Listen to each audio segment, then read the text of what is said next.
Abusia empenifo se wo kani bre enti akoso bempoma ya wo ye that the lumba ne direct sister one mother one father no wo de enibre afre na entam kese e de gu abusua peni ne so ni nyina ene se wo se wo numa de kode poten ya agene nua be ma no enkwa e de afre ne nsem na abusua peni ne so apese wo ye kataso momu aso bi a one person abusua ne behu adekode poten ya eje da lumba enkwa e de free ne nsem enti enkoso se abusua peni no e de saade no ba bonten se wa fa amana so wo ye na adwene se obekwa koyi emu no asie no wa ye ye ne de a ene abusua momani nsem se ene wo frɛ na nansam kese ena wo de to abusua peni no eso na wo UTV United Showbiz Saturday ya wo mo eyeye ena MC ya yebo a e de entremu abaya wo kyerɛ se adekode poten ye kum na de lumba ne de abusua peni ne kyerɛ se e wo hode de nti wo nim ne nti a maame ne kwa wo kyerɛ musa afei so ebeto mo nti se papa shi abra na de lumba eti ase no wo kɔ ne nkyɛn wo fie ekoye se nka sa abre kwa wo no asakrete ne nka ne nua no so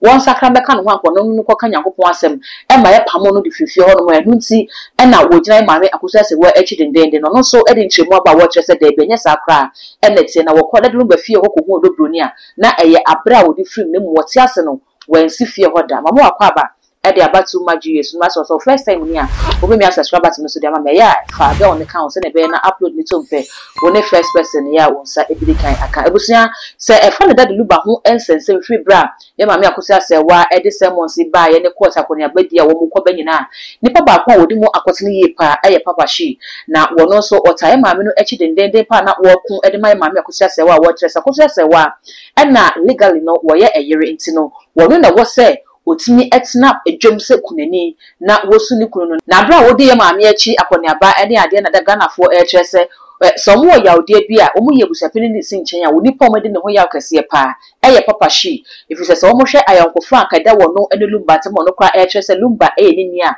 na nka saa bre ye ni nia na firi mu na ko behwe se ye bekata ni nia na chi kwa na nka ayefe ene enunyam hye na so ka me ye se wo no mum ena efuole ade no na ne nyina no Ghanafo kyerɛ se ye se ko to se nipa mienu ekwa abusua bisasa na anu asem ne de ne sie ya na misasa asem ben ena esese na Ghanafo kyerɛ se na anu asem bia esiye e woda de lumba fie abra papa shi ekopi mu ho senka wo ka koka adwensakra asem e de akyɛ de nua lumba se won sesa na adwene no so mrei na wo meka ahene no ho na ɛho e na wo kyerɛ se da de lumba no e pamo no ma ofro odobroni mo odobroni ekobi egate ma papa shi ma wo kan ne si abonten eti na Ghanafo kyerɛ se saa ya wo ne hye ne mu eti saa bre de wo de asɔre e de etia odobroni na so papa shi e de mu ntremu aba wo kyerɛ se debi Ghanafo enya saa kwa na te no odobroni ne kwa wo nim ne da wonim na the first time odi hu no eya bra lumba free mu no mu nyina ekohia wo ho se wo mu kwakusu mu nyane ho ena odi ko nti ne Ghanafo ka no de busia wo kyerɛ se ne kura bi anim ye bekwa kote ne papa shi kan ne yekoba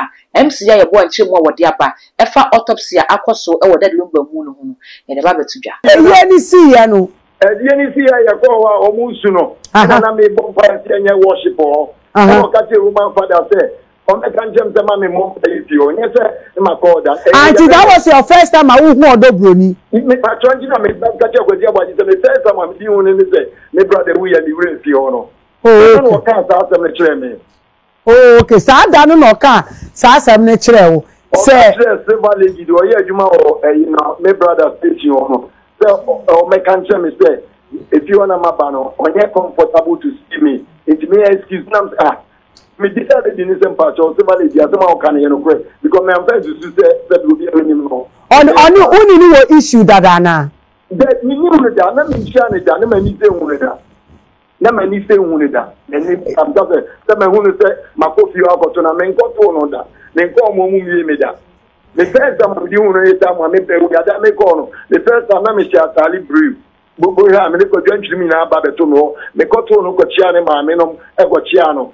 Ena me no mudi amaniye nti ade akye na me sa akọ obi o me ko na maami bi wo si oye widow no ni kunu 5 months na no otu odobroni po se me ba esu na usu wo be yare nti me so nyankopon na de ma na awade na agie ti maami ne ka sa wie na ma me sorry am so ene mom ye nye watch se de be ya esu no be ko for manane ma be tone down because no mo bonyum bi owu mpa so na me wuada ena no wo su mom ye nya sorry kakra se de be ya engane ma be ena wa mpe ubi Roman father bitinya beka we wono onso kebiche bi ni aba ko ja bempoma se na hwan grane me ena me wofi o ko sia kani na che wo kebiche bi ni aposti ena aposti uni makosa When me brother and it's now, you know, call a dream. Me yeah, why is this as a one I'm meeting be for me so. It is time no other bronisu. Ena what me catch a silver ladies who make country will say Jampai anebo. Me but that time you know swear to me but to me. Now was swear you the guy that you my father. Say on me country na me na me bomb by to me the man. Me but na enkofo wo fie ho. Enipa wo fie you don omodo o se 20 ma me na tunu for say nyankopon na de ma ewade na egie. Ena ma o ma me na fie na me sorry. Tinaka wo hye nim cry. Sa entumi mom pa se de be ya kani su no be kofom. E wana Roman father be ma me sa se so pom pacho. Pacho so na nya ne pon e kwanzo. Enti no dan che no.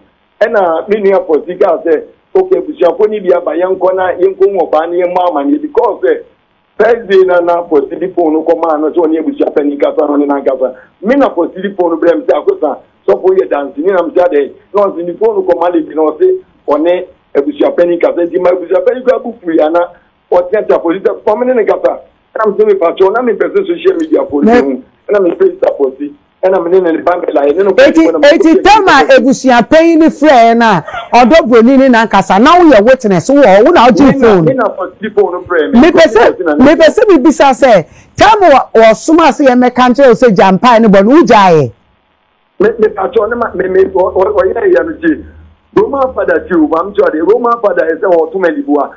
But now me hear me, but my friends will tell me that something is going on. It's going on. Enemy castle. And then that day, none of my family Becca, and next day, no. And I saw all the other summer again, becomes I talk to back, what talks to me, you know. So I make capture. Now, say, and yet, Thursday now, we call no. You can't say giant pie, no. No, sound call you, no, sound call Empire, no, so. The defense in America, you know, with your money, come on, you know, by in to one of a match by so let me see blue, let me see blue. And a second day, and I'm ashamed of brown. You know, me call what you know now, was a lady in the catcher and say, or say, Mammy, is a mammy, sorry, with your enemy council, like. Said the Usu. But silver lady Becca and Okase or Dobruni Nesse. Michelle Depisar said, now when you make a say, we are comfortable with me, and I was Papa Evangelist was saying, and I was about to move my council with Yatame. So no one can catch me, but who be catch us, Mammy Smith, not comfortable see you in the house, where the car 100, and then swap our or see Mammy Smith, stop that. Sure. Let me personally make it yourself. One and I was a deep or see Mammy Space, me patch me bow. Yes, silver lady never catch us or Dobroni say money space. Me paucho ai, se me ono never catch me, my Mr. Go catch I just hear you more DL. Me bona mani o na ya dan support we are sure. Because now my confused why is again no, me na. Me nko na we use to wedding na me because that is baby. Me brother feel him aba. And million minimum chew. So be as here. And I said me my man to born name so. And me ni moda, me share ne da. Who come out baby awate? Me patu, me the real name that me go dino come say. Me name that. Let me need share one brother then me go dino go for what? Me go dino go for because me name ni pagwa na so be obi dino go mana atia. We share na so be. Okasa man space no. Who be sam? So why you bra yere? Me patu be kachi. Me will be a study me from Wakaka and will be the cancer engineer. My final crown one time. I saw me catch and say, I didn't find a bonnet, catching them, I didn't find a bonnet and oh, and I'm a point. This is after one by and I'm a copper say, why any sister because you have been for my airport. And I'm like, if you know, the about I'm looking for me, I have funny this as a walk came from Fina, ye say, Alcosia. Azuma mini jiga mini akitwa mi last only machina ma ko because akwesina na any sister se wa sister akosi tie nkola bim e mampo so me pacho is it because so ka say man space ni nti na ukofa anti akosi anana oh me pacho there anti akosi there first me panse me ma me no e no say minia e pa peni nti asem ni ya yakasa the breaker, you pompa ye shekanya of password baby or bar or best year because one no in Zapwina, baby Obana and Yemagu, Tantra and Yamaku Dipia, and I also Bano. I mean, within the what must be. And you have to talk and see the final paper to paper and you want to come any Fukushi and any Boneso. And it's after why Mia Penny or Farm, any child, the family, La Paz to Achimota to domain to Tantra to mimic or meeting. And I almost bar, you know, you can't American also because one brother child, the other can come. I've been what happened and I'm a year with you. Men are because you got that fight for Copa, the Bushian or effort.